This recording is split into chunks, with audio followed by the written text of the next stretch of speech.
So for a while fans have been praising Chris Hansen for his fantastic work on the Onision case, many people have been concerned about Vincent and his recent actions, and finally Chris Hansen has listened to the backlash and has acted on it. He just put out a video today talking about Vincent and tonight's show. That's what is captioned on Twitter.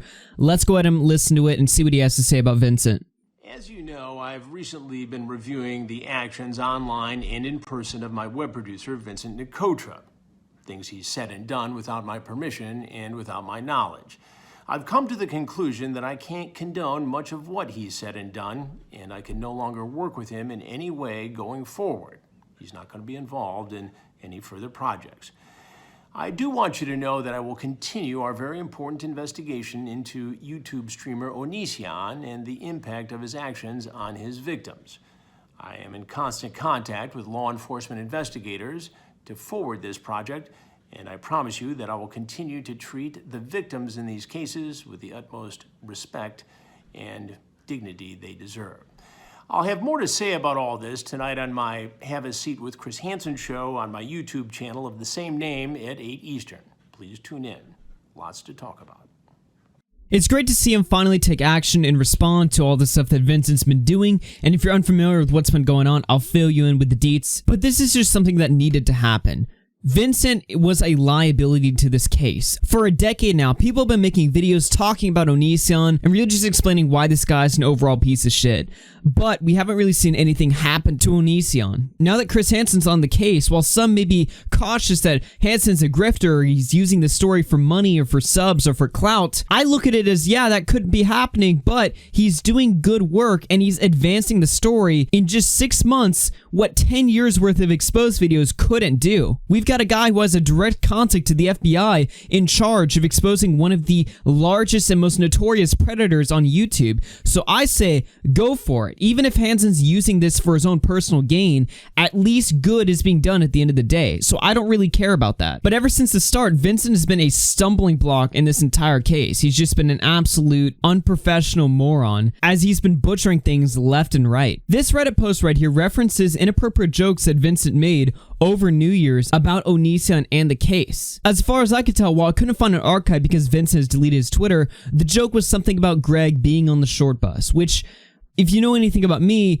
I don't have an issue with jokes like that, but when we're dealing with a real investigation, you know, it's just kind of unprofessional and not good optics to have, especially when Vincent is one of the lead guys on Hansen's team. Worse than that though, Vincent's been known to respond unprofessionally to criticism, to dox people, to issue false copyright strikes when people call him out, all under Chris Hansen's name, which is what Hansen means when he says Vincent's been doing things without his approval. Vincent's not just been stepping out of line and acting unprofessional and showing bad optics, but he's also been striking people and removing their right to criticize him and their right to free speech, which distracts everybody from what we should really be focused on, and that's Onision and his predatory behavior, allegedly. For the most part, people kind of been giving Vincent a pass because they're like, okay, well, Vincent's doing some wrong things here, but let's focus on Onision because that's really the pressing matter at hand. But after a while, people were kind of like, okay, we need to address the elephant in the room here. Vincent is fucking this up, plain and simple. After the news incident, Chris Hansen tweeted out, Vincent Nicotra asked me to share this with you. Quote, I would like to sincerely apologize for letting my ego, anger, and short-sightedness interfere with my judgment recently. I take full responsibility for my actions,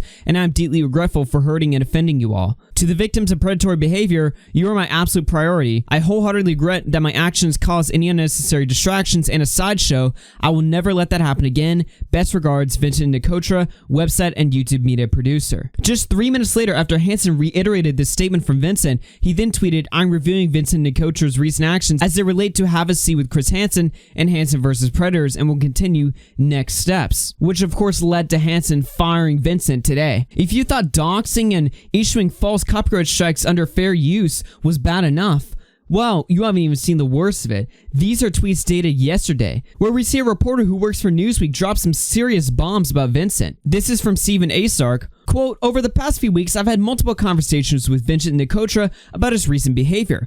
On Sunday, he mentions in passing that he still had possession of the laptop and phone Sarah had sent out in November. I thought this sounded really strange. Sarah, of course, being one of the lead victims in the Onision case. Steven continues, when I interviewed Sarah back in December, she was confident that the FBI had both her laptop and cell phone, which contained messages sent to Kai when she was still underage. Vincent had told Sarah that the hard drive is being sent to the FBI. This never happened. Here he shows text messages where the person writes, where I was groomed and manipulated, too boring to report on. Vincent writes, it's not boring at all. Little do they know that your hard drive is being sent to the FBI. FYI, I'm going to install a new hard drive and rebuild your laptop. The person writes, did you find anything? And what about my phone? There's a lot in there. The most, to be honest. Are you still sending me a copy still? Vincent says yes to both. Apparently, though, this never happened. Steven continues saying, Vincent said that the original plan was to copy the data on the devices, then send it to the FBI. The package was shipped on November 7th to Vincent's address under Chris's name. Vincent claims that Chris Hansen told him not to touch it and wait for further instructions. The package sat with Vincent unopened for months. I don't like to get involved in the stories I cover. That isn't my job. But I knew that Sarah didn't know what was going on, and after conversations with Chris and Vincent, her devices were shipped back to her this morning. Chris said in a statement that he called the FBI immediately but didn't want to ship it around without knowing the proper chain of custody. Time went by and he didn't hear anything back. This morning he spoke to his connections at the FBI again. And that's where the thread ends, showing that Vincent lied and didn't send the laptop and the phone to the FBI like he said he would. Thank God Vincent's no longer on the case anymore, but is it too late? This guy's already caused so much damage and distraction from what we should really be focusing on. This is a little bit of a small update as well, but the same reporter that I cited before tweeted today, if you visit the Hansen vs. Predator website right now, all the links to Chris's channel and content on the website is no longer available. The banner now says come back soon and check back later. And sure enough, on the website, if I give it a little refresh to see if things are updated, it still says come back soon, with all the links at the top just sending you back to the website over again. Now remember, Vincent was the website and YouTube media producer. So because Vincent's fired now, there could be a restructure going on to the website. They could be getting a new engineer on board to rebuild the site or to improve it, or maybe Vincent leaving caused some issues that only he could fix. Regardless, I'm sure this is something that's going to be fixed very soon, and Hansen's channel is still up. I mean, there's nothing wrong with it. In fact, he's going to be going live tonight talking about this situation and more. People have been getting tired of Vincent's antics, as he's been really just throwing a wrench into what otherwise has been a pretty smooth operation and a pretty successful journey for everybody involved, except for Onision, of course. In my opinion, Vincent should have been booted months ago, as he's been pretty sketchy from the start. That being said, we can only revel in the past for so long. Let's just focus on what's going on here with Onision and getting this guy locked up if he truly is guilty, which of course I believe that he is. That's all I've got for your news update with Chris Hansen related drama. I'll be going live myself tonight around the time Chris Hansen will be, so if you're more interested in that, then you'll probably be watching Chris Hansen. But if you're interested to see what I've got to talk about outside of the Chris Hansen related stories, then be sure to tune to my podcast, RFC After Hours. It will be broadcasted live on this channel at 6:30 p.m. Central. Hit like on the video if you found it informative. And my name is AugieRFC, and I will catch you guys tomorrow. Peace out, everyone.